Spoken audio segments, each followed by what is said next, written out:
Hey, beautiful souls. Welcome back to Breaking Chains. I am Nicole Richards, and today I am beyond excited to introduce you to something special, our brand new series called Women Who Lead.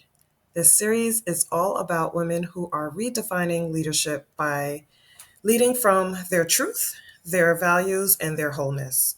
And my very first guest is the perfect example of what that looks like in action. Meet Ronella Ellis, a powerhouse who bridges military policy with healing practice, ancient wisdom with daily rituals. She's a mother raising overseas, a consultant transforming how we care for our service members, and someone who truly understands that rest isn't lazy, it's resistance. In our conversation, Ronella drops some serious wisdom about legacy, boundaries, and why spoiling your children while teaching them purpose isn't a contradiction. It's intentional parenting.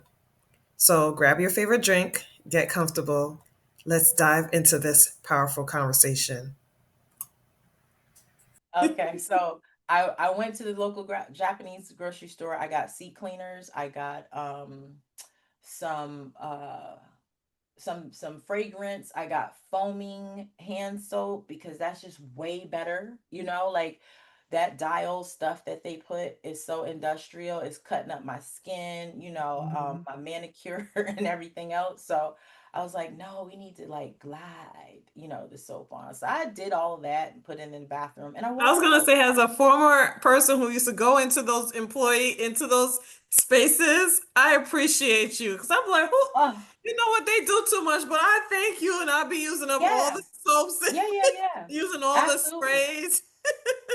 Absolutely. It's And I've gone into necessary and other ones. needed. It feels good, right? I've gone into other Yes. ones where someone had a basket and it has like sanitary products and Mhm. deodorant because it's very hot here. It's hot all Yeah. year round, and people, you can get funky.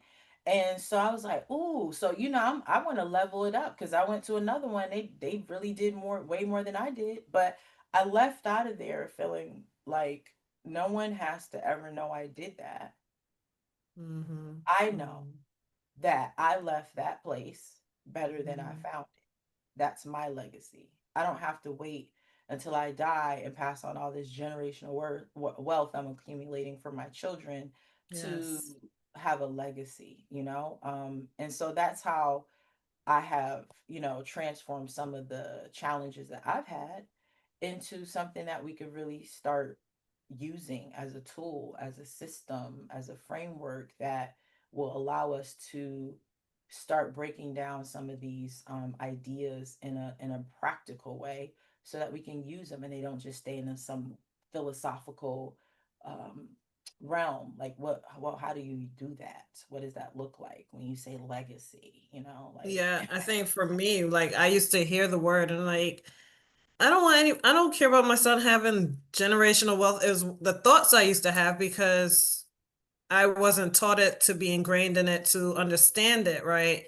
But now I look at it as I want to leave, like you said, leave a place better than I left it, right? And it's the echo you mentioned, right? Like I think I know my impact, right? Like whether it's good or bad. I see it now, like when I made my mistakes or when I wasn't in my best space, why, oh, I was like that because so and so said something to me. Yeah, but that didn't justify how you made someone else feel. Now you just triggered someone.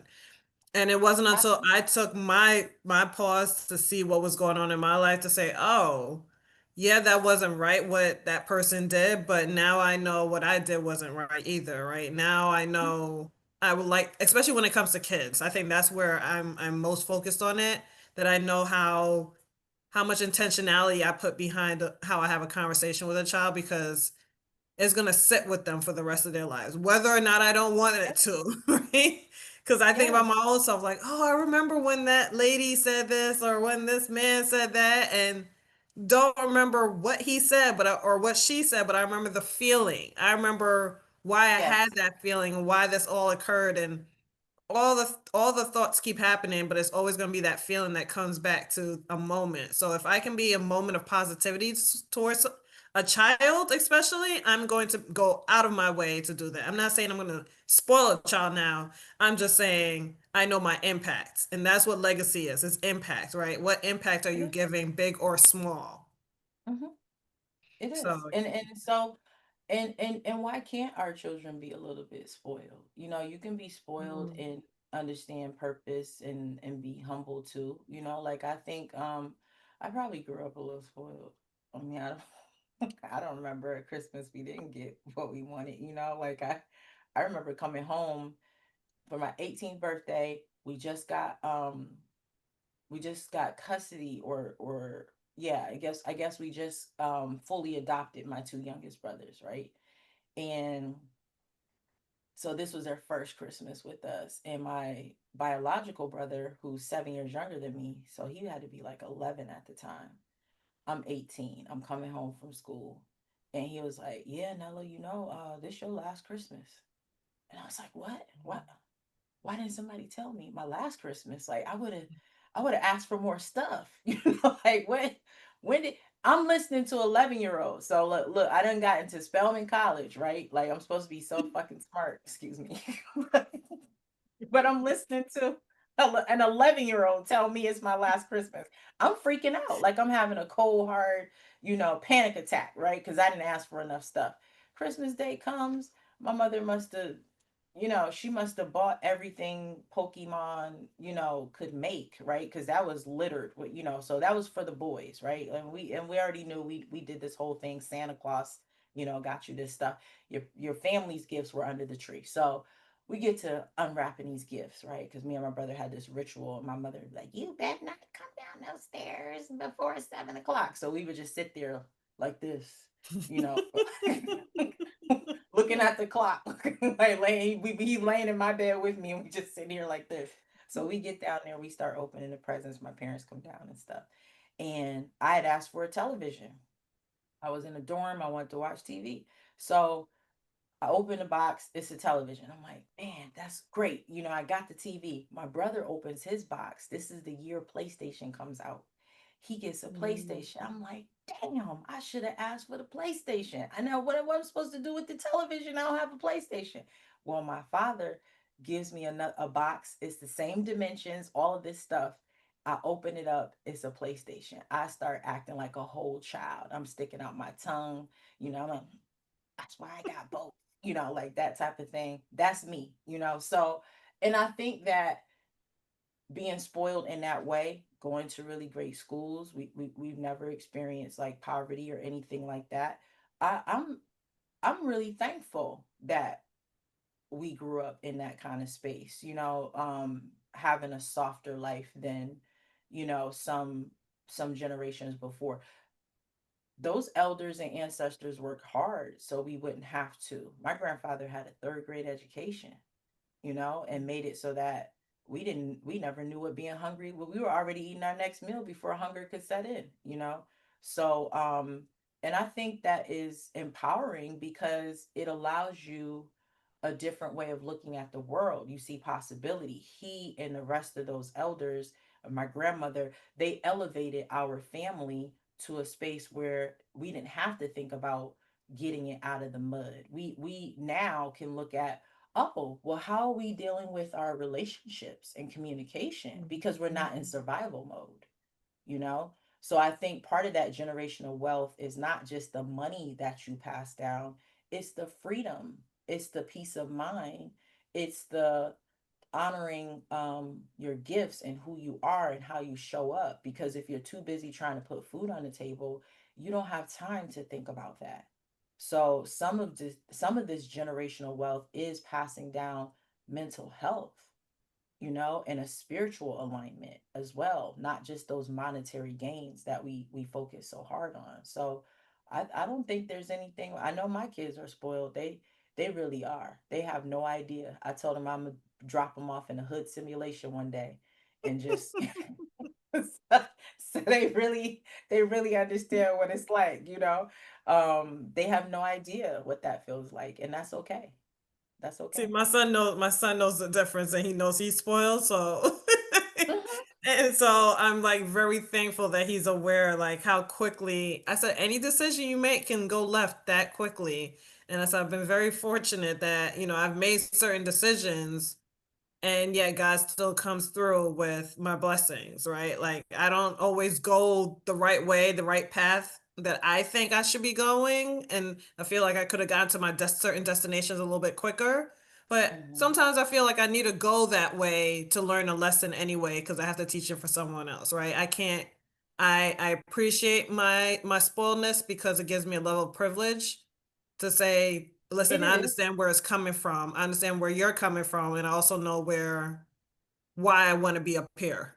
Because for like I sure. know the difference. For sure. I think Struggle's that real.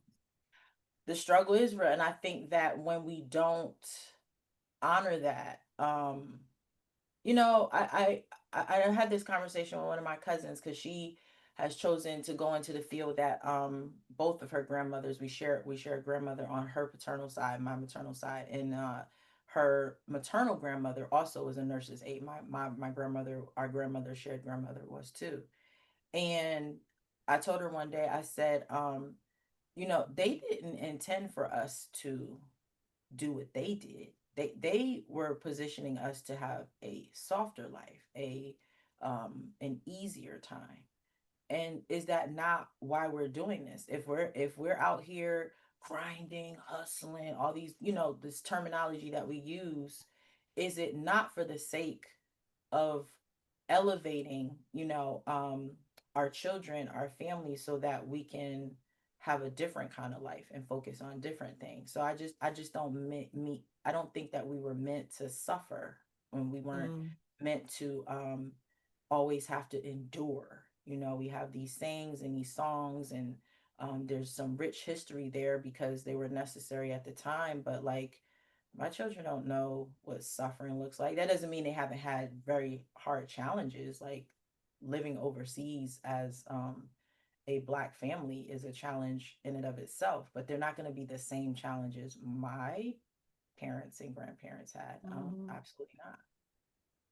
All right. It's amazing. Um, being overseas and being the military, like I think that's how we related. It was just like, oh, you're doing all the things, but you're doing it over there. And so you call Yes. yourself a bridge between the seen and unseen, turning Yeah, military because policy into healing practice and ancient wisdom into daily rituals. Can you give us a concrete example of how you've blended your worlds for a client in a way that's changed their life? So, like that yeah, military person and everything. Yeah. yeah. So a lot of the work that I've had different roles working with the military as a civilian. So like, I'm an outsider from that perspective. I've never been active duty. I, thank and honor every person who chose to put on that uniform, and I think that's where that comes from because I have family members who joined, and my father was in the military. My biological father was in the military. In-laws, have father-in-law who is a Marine, and my aunt, she retired as a master sergeant in the Air Force. I got in-laws that were in the Navy, so every branch I have some personal connection to. And I think that when I listen to their stories, as women and as Black people, the experiences that they had, I always wish, like, I wish they had a me, just to talk to or something like that, right? You do all this work for people and you think about that. So that's where I think that that's one level of being a bridge between the seen and unseen, because those those things that you see in your daily life, there's things behind that. There's stuff underneath that we don't really acknowledge, and left unprocessed and unhealed, it can really turn into an awful situation. So my first exposure with working with the community as far as the military goes, I was doing community mental health, and some of the clients that I had were homeless vets. And I thought that was tragic. I thought that was tragic Mhm. because I didn't understand how someone could wear that uniform and then end up not having a home when they got home. And so I started to realize that in the civilian world, very little do we understand about the sacrifices and the things that the community has to do in order to keep us safe so we don't have to think about them. And I started wanting to be more a part of that. So I had a consultant position, and then that moved into like federal employment, where now I get to basically look at some of these policies and practices and advise um, commands on how to more efficiently take care of their active duty members. And I love it. I absolutely love it. So oftentimes I am the only civilian or the only woman or the only black person in the room. And more recently, we've seen an increase in those people. But no matter what unit I'm working with, I'm a one of one. So nobody else is doing the job that I do, even if there are other people who look like me, which is cool. It's cool to see. So I think that there's that. And then the other bridge between the seen and unseen is that like we have these tangible things where, working from either a computer or um, a laptop or a phone or something like that to do these types of calls. And we have maybe I have a glass of water here and things of that nature. So there's always something tangible that we can hold, that we can touch, that we can grab. But we oftentimes ignore what we can't see, right? So there's spirit here, you know? It's not seen, but there's spirit here. And so being a bridge between that is being able to acknowledge how the things that we can't see, our ancestors, our spirit Mhm. guides, our higher power, how does that translate into the things you can see, the work that you do, how you treat another person, how you show up, in this world? We all are bridges between the seen and unseen. It's just developing enough awareness to remember that. So if I'm driving down to, you know, um, a brief or something I have to do for the military, and I'm hearing my grandmother like pinging in the back of my head, "You not gonna feed them boys nothing?" I ain't got time to be. And I'm doing and this actually happened. There was a Dunkin' Donuts on the base at a time, and I turned around, did a whole U-turn, and went and got munchkins and stuff so I could give to them. And sometimes I'll bring candy or healthier snacks. I had this whole campaign last summer where I would go off base to get fruit and give it to one section, because they're busy working and stuff like that. Just that seen and unseen. My grandmother would never show up to a place without feeding people if she really cared about them. She would never do that. And I could hear her, Mhm. from that unseen world telling me to take care of them, So um having that acknowledgement, I think is just very important. Yeah, I think one of the reasons why I'm always paying attention to people is because I'm always looking for the unseen. So, Hmm. like homeless veterans has never made sense to me since I've lived here for 10 years in North Carolina by Fort Bragg, right? The number one largest Hmm. base. That's And where the I fact, worked. right? And it's like when I got off the first exit before we moved here and I saw, a man with a cardboard box with the writing. And I'm like, we're by a base. Why is there a veteran wearing a jacket or whatever? Why is this a thing? And I think I was so pissed off. I have It never will been anger so you. pissed off in my entire life because I said, For what are sure. you parade around the military, and I mean, I'm not even gonna get on that soapbox because we don't have time. Yeah, Because I'll get so mad. That'll be a whole other conversation. We're gonna yeah. focus on how rest is the resistance. It is, So, and it's tough. It is. It's tough to see. yeah, Um, but that's how I can use that anger, yeah, and translate it into something meaningful, yeah, So yeah, I think managing that is, and in the midst of what being a parent and having yeah, these girls, all over the place. So yeah. yeah, it's good stuff. So how do you practice? Well, I was thinking about your grandmother and I was thinking about your girls and I was thinking about you with this next question. How do you practice and how do they practice, right? Preaching what practice what you preach about rest and boundaries. Break that down and how you teach it, how you've seen it, how you apply it, all the things. Ideally, right? In a perfect world, what And then I'm doing, realistically, right? Like, so in a perfect world, I get up in the morning and I meditate. I usually say the 42 laws or ideals of my aughts, and I actually like rewrote some of it to personally align with this trust framework and things of that nature. So I'll say all of those. Um, we have this practice called opening of the way, which really just gives reverence to spirit. And then I will work out, have some kind of protein shake or whatever. So I have to do this stuff in the morning, because I have found that when I don't, it's rarely getting done. not a good Right. day. And but it also sets the tone for my day. Like I noticed that when any of those spiritual practices are done, my day, it just is shaped and molded differently, you know. Mhm. Anytime I work out and anytime I meditate or journal or give myself that space, it works out. So I have this thing where you should be able to find 15 minutes in a day. You should be able to find 15 minutes in a day, you know. I remember coming home from a very client heavy day. I think I saw somewhere between 6 and 8 clients. It was a long, long time ago, and in one day. And for for this kind of work, that's a lot. I came home. By then, I was divorced. I was a single parent, and my three oldest daughters were born. And so one of them came knocking on the door because I came in and I said, "Hey, I need 15 minutes. I need 15 minutes, and then we'll get at whatever you want, need, whatever." So I go in my room, close the door, and then you hear, "Mom, okay, hun, I need 15 minutes." And then, like, after I do that, "Hey, I got you."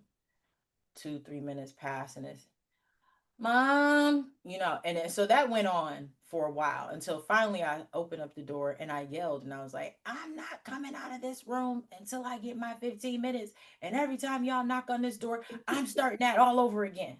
I was pissed. I was tired. So close the door, and it still continues now the whole time because I'm so exhausted and I've done too much, right? And this during this time where I gave too much, right? During that day, I did not realize that these kids are too young to know what 15 minutes are. Like, how long is 15 minutes? They don't know what 15 minutes is. So finally I get to 15 minutes after about 2 hours because I'm stubborn. So it took me about 2 hours to get 15 minutes uninterrupted. And then I said, "Well, let's make this into a social experiment because I stay trying some of these tricks on my own family first. There are a whole bunch of guinea pigs I have." So, I said, "I'm gonna just keep doing this until I get 15 minutes on the first try." So I did, and I don't know. I think it took a week or two, somewhere around there, to get 15 minutes on the first try. And finally, when that happened, um, I said, "Thank you so much for giving me my 15 minutes." And my oldest daughter, who had to be about 10 at the time, that's how young that my oldest was 10. Ain't no way in the world they were gonna know 15 minutes had passed. And she said, "Yeah, mom, I went to the kitchen and I put the timer on the stove." And I was like, that's when I realized she didn't know 15 minutes was 15 minutes. So I was like, "Oh, shoot, all this time." You must have been exhausted. So I thought to myself, if I need 15 minutes, then they probably need 15 minutes. So we started doing this practice where I would take mine first, right? Having that boundary, Mm. doing what you need for yourself first before giving to others, right? There's the lesson there. And then from the youngest to the oldest, I would give each of them 15 minutes with me by myself. So I would take mine, and then the baby would come in, and she would have 15 minutes, because before she used to tell these stories, and it was like, at 8:15, such and such did this, and at 8:16, and you have to just like, what are I'm going to like die today. That's how long you take it, right? And so she had to then get very strategic about what she wanted to share, how she wanted to share it, because she only had 15 minutes and she got good at it. And Mhm. then the second one would come and she would do her 15 minutes. And then the oldest, because you can wait longer, right? And she would come in and they would have their 15 minutes. Well, because I had three children, if you include myself, that took an hour. That's it. Mhm. It took an hour. And it taught them that, one, I'm going to put me first by taking mine first. And two, you also need to have your time. You need to have your time. So we're talking about quality, because the quantity Right. wasn't much. It wasn't much to it. So started doing that because I watched my grandmother, who did not have these boundaries put in place, and I truly believe that's what led to her dying sooner. My great Mhm. grandmother was over 100 years old when she died. I think she was 103 when she passed, 102, somewhere around there. Mhm. Why is it that her daughter passed right before her 80th birthday? So in my head, I'm like, Grandma, you owe me 20 years. Like, I don't know who you think you are checking out, but you owe me 20 years. And Mhm. I was not happy about that. So my way of dealing with that was to evaluate and really analyze what she was doing that wasn't working. And what wasn't working was that she put everybody first. I couldn't tell you 10 hobbies my grandmother had. She loved playing numbers. She loved watching basketball. You know, that was her, and she loved to cook. But the most of her life was dedicated to raising children, grandchildren, and neighborhood children. She often told this story about how a guy pulled up to the house and asked, "How much do you charge?"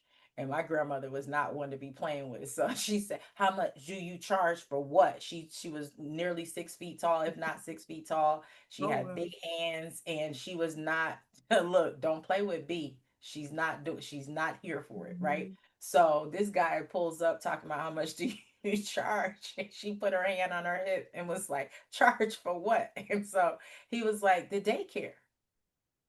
And my grandmother turns around, she says, daycare? That's just my grandchildren and their friends. So there were so many people at the house, in the Wow. refrigerator, constantly food flowing. That's what she did. And she did Mhm. not give to herself.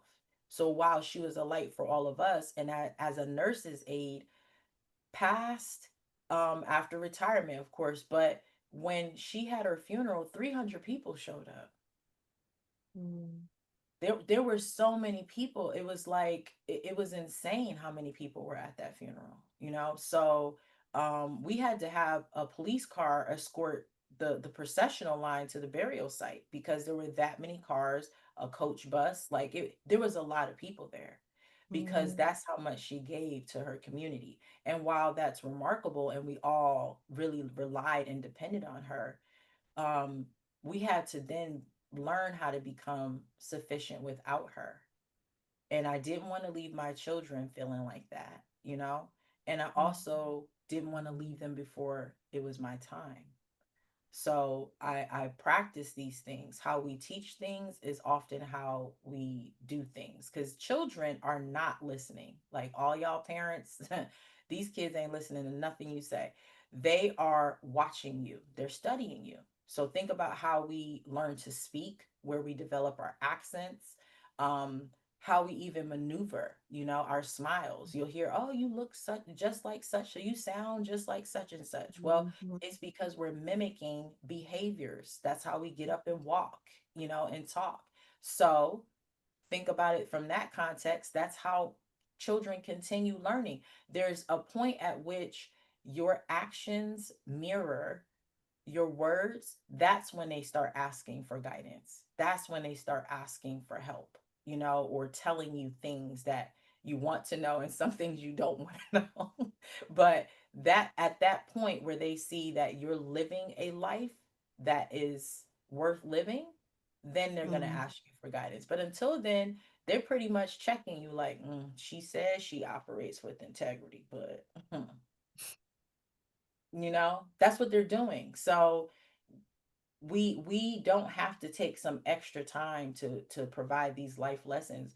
We just have to live them authentically for ourselves, and they will see what they need to do, and then they can choose whether or not they want to follow that, or choose a different path. And I always tell them, like, I'm not always right.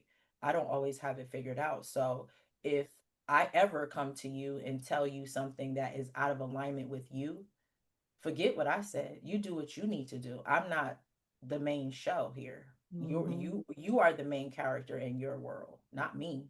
I'm just here to help guide and help you transition and make sure you don't die before you get I don't want I'm here Right. to make sure you get to adulthood without some major catastrophe. But outside of that, I don't own you, so you don't have to please me. You don't make me proud. Don't be getting good grades or doing a thing or two to Hmm. make your parents proud. You don't owe me anything. I'm here to help guide and help you develop who you're supposed to be. And if that should lend us to having, a relationship like that, then cool. But I never want to interfere or intercede with what they're called to do or what they're supposed to do in this life because they're trying to please me. That's not why we didn't show up for that. Like you say all that because like for me, I feel it in terms of I'm the shield where Hmm. I'm blocking my son from feeling all of that, right? Because that's what I experienced. And because I experienced it, I see everything as the child, right? So I'm always reparenting myself. So when you're talking about what you should not be doing as a parent, but you also, as the adult, have to forgive them for they not having the tools that, Yeah. that they didn't have, right? And understanding, right? We're all here living on this earth at this current point, so you still have a choice, right, to heal yourself, right? So I say Yeah. that to the elders who are like, see, you should be, no, you need to look at the reflection in the mirror, right? Like that is Yes. the conversation that needs to be had. And for like the women now who are stuck in between trying to figure out, I'm just trying, yeah, it's all an experiment. I don't know how many It times is. I've told my son, listen, dude, I'm doing the best I can with the resources I got, and we figuring this out together, right? In terms of Together. adulting and lifing, right? Because life is what they did last time is not what's going to happen today. Literally, you had history for a reason. Some of it we're repeating and we're not learning from it. Others we're actually learning from it. And that's how I just Yes. have to live my life. And so, no, like it's And you it's can say, I don't know. You can say, yeah, you can say, I don't know. Let's go figure that out. All yes, the things. And so when we don't do that, it doesn't leave, it leaves that stain, right? Because then right, it's like, I can't show up for me. I have to always be pleasing someone else. It doesn't mean we right. don't give honor and reverence, but sometimes you can give honor and reverence and choose a different thing. My family most Mm, certainly did not want me to move overseas when we initially did this. Now it's like, oh, they speak Japanese. Now it's bragging rights, right? But when mhm, I initially made these decisions, it was almost prayed against us leaving. You know what I mean? mhm, Like it was not something that was welcomed at all. So I think that we have to like pay honor and respect to those who came before us, but you also have to chart your own path because they had to chart their own path. So mhm, essentially, like just because it's not the way in which they would have done it, at a certain point, someone had to break out and do something differently. So I had a really good lecture that I was taking a certification in a boot camp certification in African psychology. It was like for a year and a half. And this one lecture professor came on and she said, some of you have elders and some of you have olders. And I wish I could give credit to, the person who said it. I have to like try to go dig back and find that. But yeah, because I like to credit people when they come up with these brilliant ideas. But when she said it, it was like I've been trying to figure that out. Honor your elders, honor your mother and your mhm, father, and your days will be long, and all those biblical scriptures and stuff. And I was trying to figure out why I just couldn't do that with everybody. Like why it is that I just couldn't just do what I was told. And when Mhm. she said that, and she was like, so the elders are the ones passing down wisdom and giving you guidance and all of these things. And she said, but some people are just getting older and they're not doing that. They're not giving us what we need in order to carry the culture and our legacy forward. And I thought, yeah, that's what it is. So I listened to the elders, the olders. I Mm. just, I let them be, with all due respect, like, thank you for that guidance and wisdom, but it's not really guidance and wisdom, so I'm gonna have to let that go. Um, yeah. So we just have to be, if we're not mindful, if we don't start at that lineage space, then we can't know those things to pick up and go. Because I was told when I first got married to never let a woman in my home. My Mm. grandmother's, I think my, no, it wasn't my grandmother's, it was an elder on my grandfather's side. And I was like, what do you mean? Like, never. And she was like, don't ever let another woman inside, physically inside your home. And I was like, that's crazy. Right? There's no way. And I was newly married and all of that Mm. other jazz. And I just thought that was ridiculous. I have all of these, sisters, that I've developed relationships with, and why would I not let someone in my house? And so that was just an example of like whatever trauma or Mm. issues she was facing. Mhm. That's the conclusion she came to. She was burned too many times. I get it. Now you don't want to touch the stove, but like, I don't, that's not how I operate. I believe in Mhm. sisterhood. I believe in, connection with other women. Like, my longest relationships have been with, the people I call sisters who are not biologically tied to me. So there was no way that a woman wasn't going to come in my Right. home, right? And so Mm. that was just a reflection of what she had to do as a survival mechanism to move her life forward. But that just wasn't operating for me in a way that was going to be useful. So it's stuff like that. But if you don't have that self awareness, how can you develop the clarity and wisdom to make those kind of Mhm. calls? Like, this is something I need to follow, and this is something that we just need to leave behind.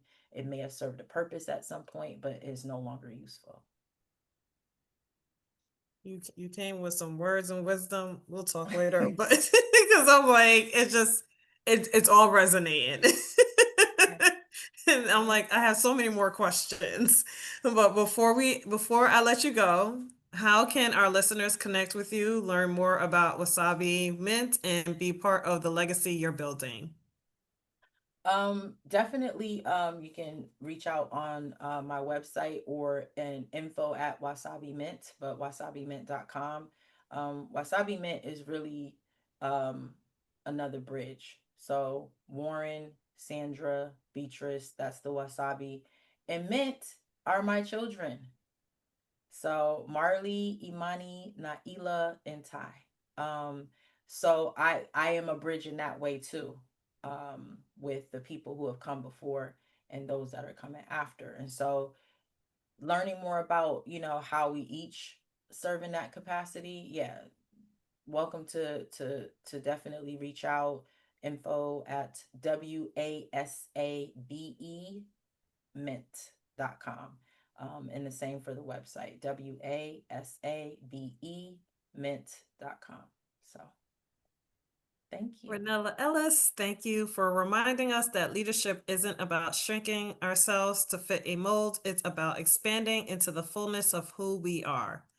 And to every woman listening, the totality of your life matters, your rest matters, your legacy matters. If you were moved by today's conversation, share this episode with a sister friend who needs it.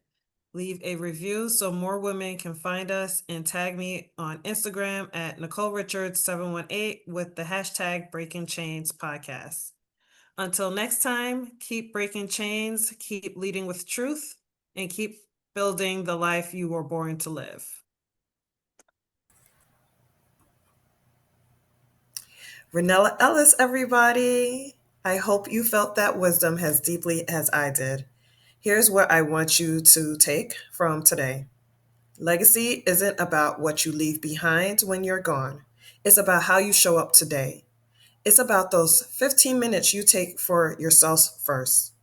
It's the boundaries you set and the example you model. It's choosing to be an elder who passes down wisdom, not just someone who got older. To connect with Ronella and learn more about her work, visit wasabimint.com. That's WASABIMINT.com.